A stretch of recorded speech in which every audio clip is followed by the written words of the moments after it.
오늘 우리에게 주신 하나님 말씀은 데살로니가 전서 2장 1절부터 8절까지 말씀입니다.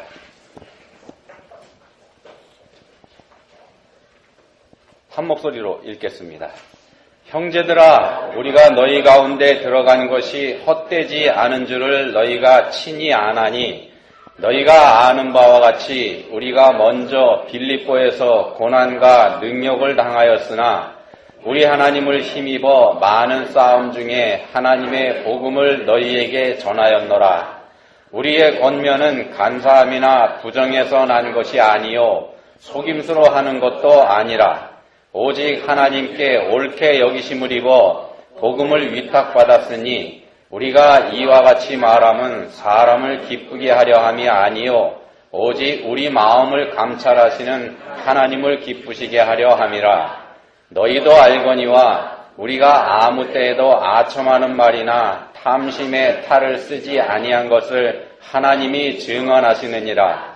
또한 우리는 너희에게서든지 다른 이에게서든지 사람에게서는 영광을 구하지 아니하였노라.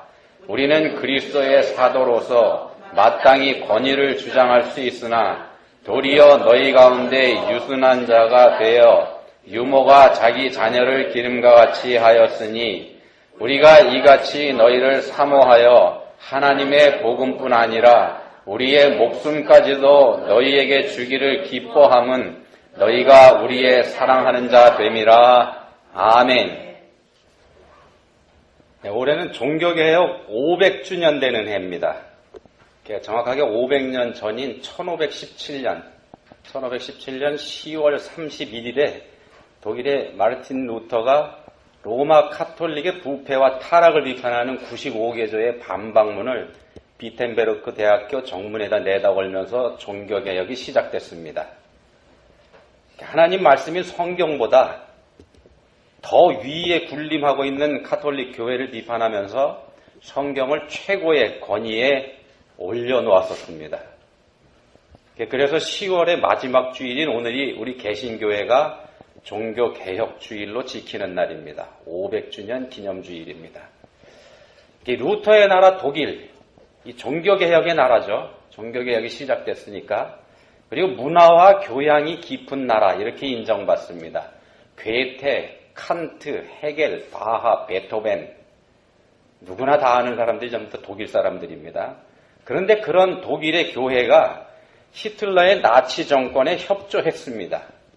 물론 보네퍼 목사님처럼 나치에 항거한 분들도 있긴 합니다만 독일 교회는 나치하고 손을 잡았고 히틀러 정권을 지지했습니다. 그 당시 독일 교회, 비록 체제는 갖추고 있었지만 복음의 능력은 잃어버린 교회였었다 이렇게 얘기할 수 있습니다. 급료를 정부에서 받았기 때문에 목회자들은 마치 공무원처럼 행동을 했고요. 신자들의 삶의 변화에는 관심이 없었습니다. 히틀러가 그런 교회에 손을 내밀었습니다. 우리가 교회를 보호해 줄 테니까 나치를 지지해주고 나치가 하는 정책에 대해 기독교인들이 따라달라. 독일의 개신교회하고 카톨릭 교회가 히틀러 정권과 타협하고 악수를 하게 됩니다. 나치가 내세운 민족주의 그리고 기독교인들의 독일 민족주의가 결합하게 된 겁니다. 이것보다 한 반세기 정도 앞서서 우리가 잘 아는 철학자 니체, 이 니체는 이런 말을 합니다. 신은 죽었다. 이 사람이 이렇게 외쳤습니다. 우리가 신을 죽였다. 그 니체도 독일 사람입니다.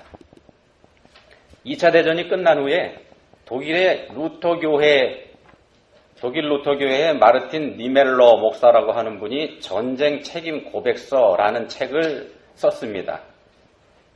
처음에는 나치에 협조했었지만 후에 다른 목사님들하고 같이 긴급 동맹을 결성하고 나치에 항거했던 분입니다. 이것 때문에 8년 동안 감옥에 갇혀 있었고 전쟁이 끝나면서 풀려났던 그런 분입니다. 이 니멜로 목사님이 이 책에서 이런 말을 합니다.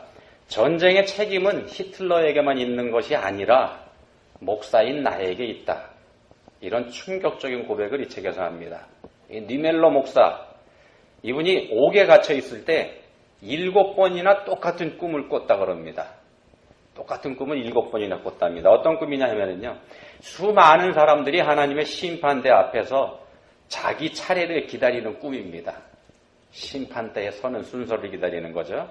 심판대에 선 사람들은 하나같이 두려움에 떨고 있었고 그러다 보니까 고개도 들지 못했고 자신의 죄를 인정할 수밖에 없었다 그럽니다. 근데 딱 한 사람만 다르게 행동을 했답니다. 그 사람은 자기 죄를 인정하지도 않았고 고개를 빳빳이 들고서 주위를 두리멍거리는 그런 여유까지 보였다 그럽니다. 온갖 변명을 늘어놓으면서 항변했다 이렇게 얘기를 합니다. 뭐라고 했냐면요. 아무도 나한테 복음을 전해주지 않았습니다. 그러니 내가 어떻게 믿을 수 있습니까? 근데 그 목소리가 귀에 익더랍니다. 그래서 그 사람을 자세히 보니까 그 사람이 바로 히틀러이더랍니다. 놀라지 않을 수가 없었습니다. 이거 같은 꿈을 7번 꿨다고 말씀드렸는데 7번째 꿈을 꿀 때 하나님의 음성이 이 목사님께 들려옵니다. 뭐라고 하시는가 하면요. 너는 목사가 돼서 히틀러를 미워하고 한 것만 했을 뿐 한 번이라도 그를 위해서 진심으로 기도하거나 그에게 복음을 전해본 적이 있냐?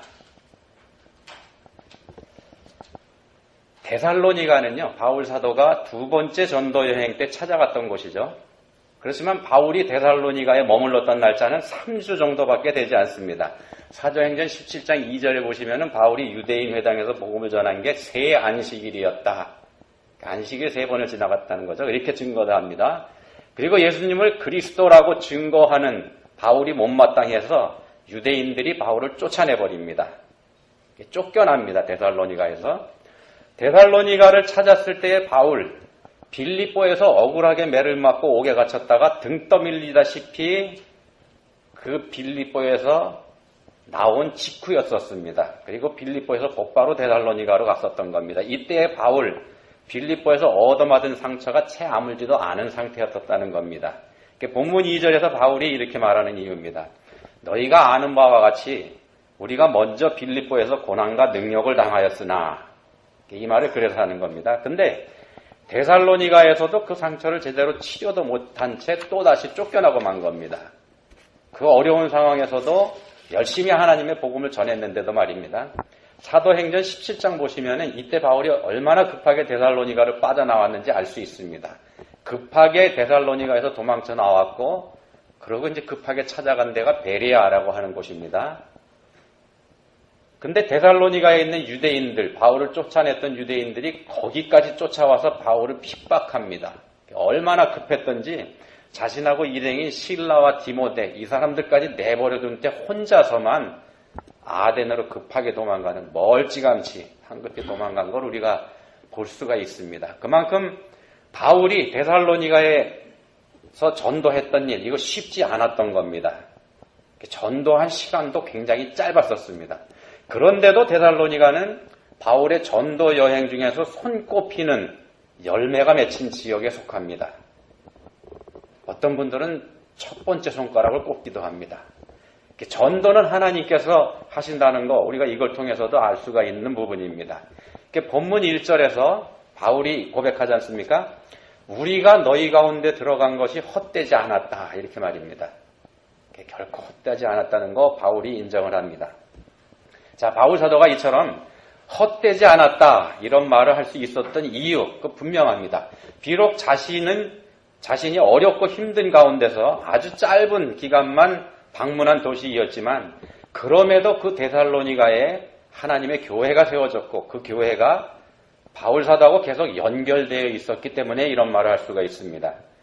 바울 사도의 사역의 열매이기 때문에 복음을 전한 사도에 있어서는 아주 귀한 사람들이 데살로니가 교인들이었던 겁니다. 근데 우리가 여기서 살펴봐야 될 거는요. 바울 사도가 데살로니가 교인들을 향해서 너희가 우리의 사랑하는 자라고 하는 부분입니다. 본문 8절에 말씀에 있죠. 8절에서 이렇게 말씀합니다.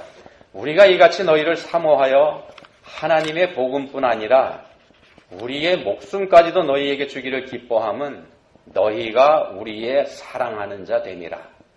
너희가 우리의 사랑하는 자 됨이라. 이렇게 말씀합니다. 여기서 바울 사도는 데살로니가 교인들이 바울 사도 자신을 포함해서 바울의 동역자들인 실라와 디모데 이 사람들이 함께 사랑하는 자가 됐다 이렇게 말합니다. 여기서 됐다, 되었다 이런 뜻으로 돼 있는 단어 헬라어 원어로도 보면은요 수동태 과거형으로 기록되어 있습니다. 그래서 이미 그렇게 됐다, 이미 그렇게 돼 있다 그런 뜻입니다. 지금은 우리가 너희를 사랑하게 되었다 그런 뜻입니다. 한번 생각해 보십시오. 바울 사도가 처음에 데살로니가에 발을 들여놓았을 당시 생전 처음 찾아가는 곳입니다. 바울 사도와 그 일행이 데살로니가 사람들을 사랑하고 있었을까요? 그렇다고도 할 수 있고 아니라고도 할 수 있을 것 같지 않습니까? 아직 한 번도 가보지 않은 지역에 전혀 모르는 사람들을 사랑하고 있었다고 한다면 말이 안 되는 것 같습니다. 그렇지만 모든 사람들에게 구원의 복음을 전해야 하겠다는 마음을 가졌다는 건 모든 사람들을 다 사랑하는 것이다. 이렇게 보는 것도 자연스럽습니다. 사랑하는 마음이 없이 복음을 전하겠다는 마음을 가질 수는 없으니까는요. 하나님의 마음으로 사랑하는 신적인 사랑이다. 이렇게 우리가 볼 수가 있습니다. 바울이 데살로니가에 처음 찾아갔을 때 이랬다는 말씀입니다. 근데 보십시오. 바울 사도는 여기서 너희가 우리의 사랑하는 자가 되었다 이렇게 말씀합니다. 사랑하는 자 됨이라 이렇게 말씀하지 않습니까? 막연했던 신적인 사랑을 넘어섰다 그런 뜻을 우리가 볼 수 있습니다. 처음에는 사명감에 의지한 사랑, 사랑해야만 하는 의무적인 사랑이었다고 한다면 본문 8절에서는 이제는 인간적으로 사랑하게 됐다 그런 뜻으로도 우리가 볼 수 있습니다. 자신들의 목숨까지도 내어줄 수 있을 만큼 사랑하게 됐습니다. 그만큼 데살로니가 교인들이 바울 사도가 전한 복음의 참뜻을 바르게 받아들여서 진실한 하나님의 사람들로 변했기 때문입니다. 진실한 하나님의 사람들로 변했기 때문입니다. 바울 선교팀이 사역의 결실로 내놓고 자랑할 만한 그런 사람들이 됐기 때문에 우리 목숨을 너희를 위해서 내주는 것도 아깝지 않다 이렇게 고백하고 있는 겁니다. 근데 이 말씀을요. 복음을 전하는 사명을 가진 목사가 자신의 사역의 결실인 성도들을 자랑하는 것 그걸로만 보시지 마시기 바랍니다. 이 말씀은 사역자들에게만 해당되는 말씀이 아니기 때문에 그렇습니다. 십자가의 공로로 구원받은 우리 믿는 성도들 누구에게나 복음 전대 사명이 주어져 있습니다. 전도는 우리가 해도 되고 하지 않아도 되는 그런 게 아니고 구원받은 사람이다 그러면 누구나 반드시 해야 되는 사명입니다.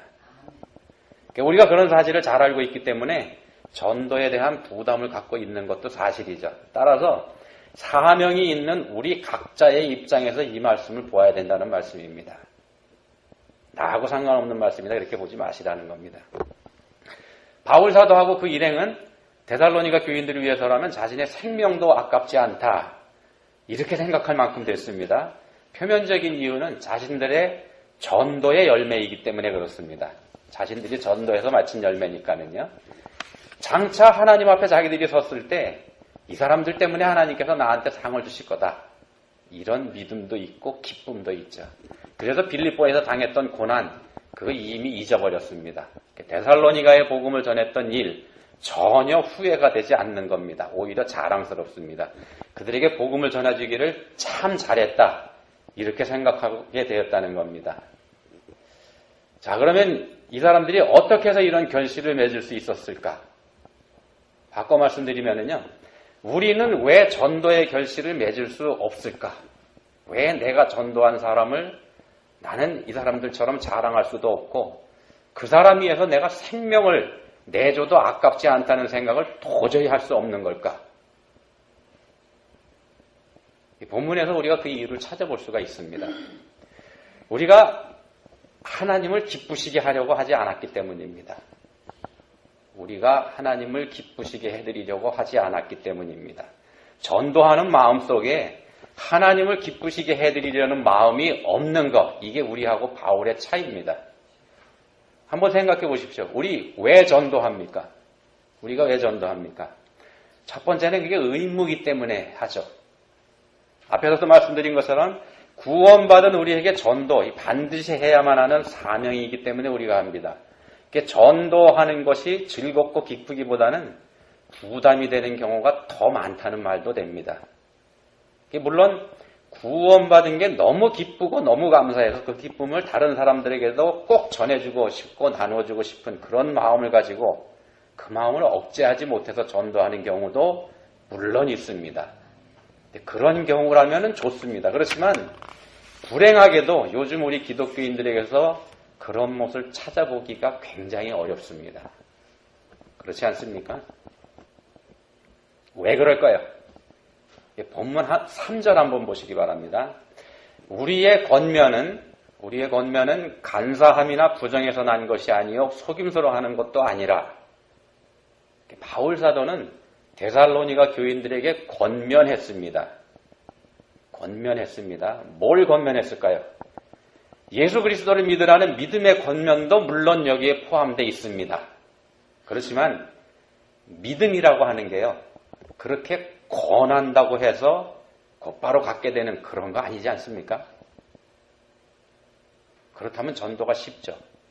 이 권면이라는 단어에는 지금까지의 죄된 삶을 버리고 새로운 사람이 돼서 새로운 삶을 살라고 하는 권고가 이것도 포함이 되어 있다는 말씀입니다. 삶을 바꿔라 하는 권고도 포함이 되어 있습니다.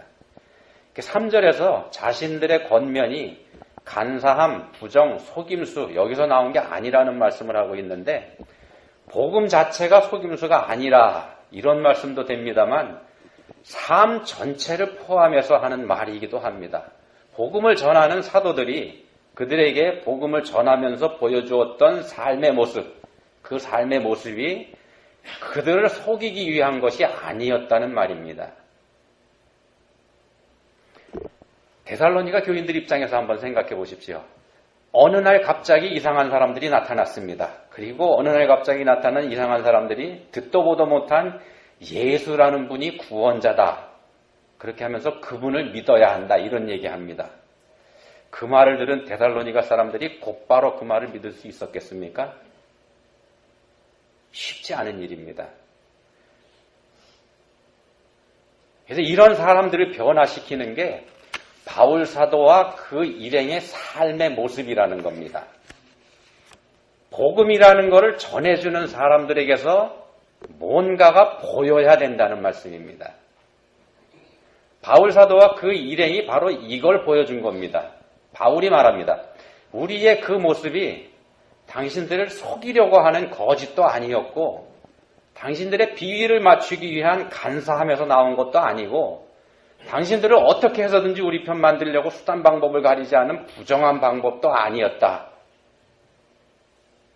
이 말씀하는 겁니다. 그것은 우리의 진실한 모습이었다. 그리고 본문 4절에서 말씀합니다. 우리가 이와 같이 말함은 사람을 기쁘게 하려 함이 아니요 오직 우리 마음을 감찰하시는 하나님을 기쁘시게 하려 함이라.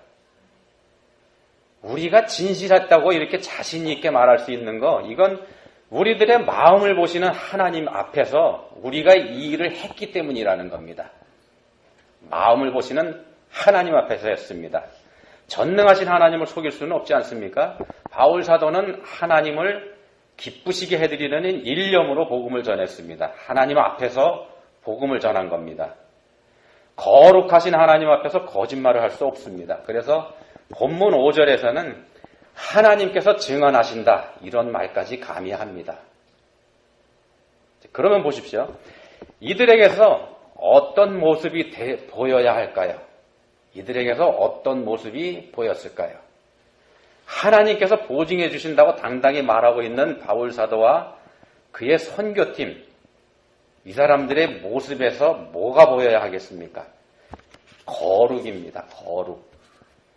바울 사도 일행의 삶의 모습에서 거룩함이 묻어나오지 않고서는 안 되는 말입니다. 예수님 믿으면 구원받는다는 구원의 복음을 전하는 사람들의 삶이 구원받은 사람다운 거룩한 삶이어야 한다는 말씀이 됩니다. 그리고 바울 사도와 그의 선교팀이 가는 곳마다 보여준 게 바로 그런 모습이었던 겁니다. 자, 말씀 한번 정리해 보겠습니다. 우리에게는 전도의 사명이 있기 때문에 전도에 대한 부담 우리가 가지고 있습니다. 때를 얻든지 못 얻든지 복음을 전하라 이런 말씀도 하셨기 때문에 핑계도 대기가 어렵습니다. 그래서 나름대로 우리에게 기회가 있을 때 우리가 할 수 있을 때 복음을 전하기도 합니다.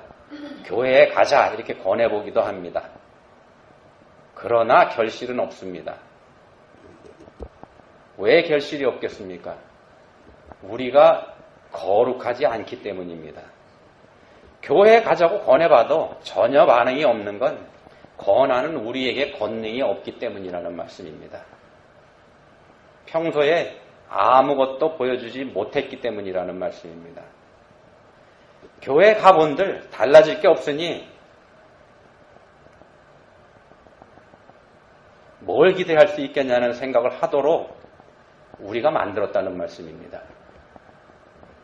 본문의 표현으로는 우리에게 하나님을 기쁘시게 해드리려는 마음이 없었기 때문입니다. 하나님을 기쁘시게 해드리려는 사람이라면 하나님께서 항상 자신을 지켜보고 계신다는 걸 늘 인식하고 있지 않겠습니까? 더 솔직하게 얘기하면요, 우리가 하나님을 두려워하지 않았습니다. 하나님을 사랑하는 마음도 우리에게 없습니다. 그렇기 때문에 내 삶이 거룩해야 한다 이런 생각을 하지 못하는 겁니다. 하나님이 두렵지 않으니까요. 그러면 우리가 어떻게 해야 될까? 본문에서 말씀하는 대로 하면 됩니다.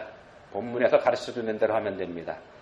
3절에서 말씀하는 간사함, 부정, 속임수, 또 5절에서 말씀하는 아첨, 탐심의 탈을 쓰는 것, 이런 거 우리 삶에서 없애면 됩니다. 우리에게 그런 모습이 없다는 걸 하나님께서 증언해 주신다고 자신 있게 말할 수 있을 만큼 되면 됩니다. 우리가 그렇게 되기만 하면 우리 때문에 사람들이 변하게 됩니다. 우리 때문에 사람이 변하게 됩니다. 그리고 그렇게 변한 사람들을 우리가 사랑할 수 있는 거, 이거 당연하고 자연스러운 일이 됩니다. 물론 우리는 그렇게 할 수가 없다는 게 문제입니다. 우리가 죄인이기 때문이죠. 그렇지만 우리가 하나님을 기쁘시게 해드리려는 마음을 가질 때 우리를 도우시는 성령 하나님 우리가 만날 수 있습니다. 그렇게 할 때 우리가 말로 전해도 성령께서 역사하시게 된다는 말씀입니다. 전도는 말로 하는 게 전부가 아닙니다. 우리가 전하는 말을 뒷받침하는 우리의 삶의 거룩함이 반드시 따라야만 됩니다. 그래서 말로 전도하지 못해도 상관없습니다. 거룩한 삶을 보여주는 전도, 이런 전도가 더 능력 있는 전도가 되기 때문에 그렇습니다. 이런 전도에 성령께서 함께 역사해 주십니다. 종교개혁 500주년을 맞은 오늘의 한국교회, 비참한 처지에 있습니다. 사회에서는 없어져야 할 존재로까지 취급당하고 있기도 합니다. 우리 믿는 사람들이 하나님 앞에 서지 않았기 때문에 이렇게 됐습니다. 우리를 보고 계시는 하나님 무시하고 그저 우리 생각대로, 그저 우리 방식대로, 그저 우리 마음대로, 그저 우리 자신을 위해서 우리가 살고 있기 때문에 그렇습니다. 그래서 500년 전에는 개혁자이었던 우리가 지금은 개혁의 대상으로 전락이 돼버린 겁니다. 하나님을 기쁘시게 해드리지 못하는 우리 자신을 돌아보고 회개해야 할 때입니다.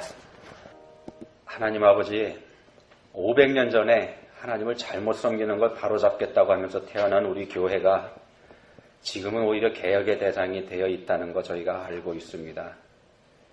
그것이 전혀 거룩하지 못한 저희들의 삶 때문이라는 거 저희가 인정하지 않을 수 없습니다. 저희를 불쌍히 여겨주십시오. 이제는 정녕 하나님을 기쁘시게 해드리기 위해서 하나님 앞에서 진실한 삶을 사는 저희 모두가 될 수 있기를 소원합니다.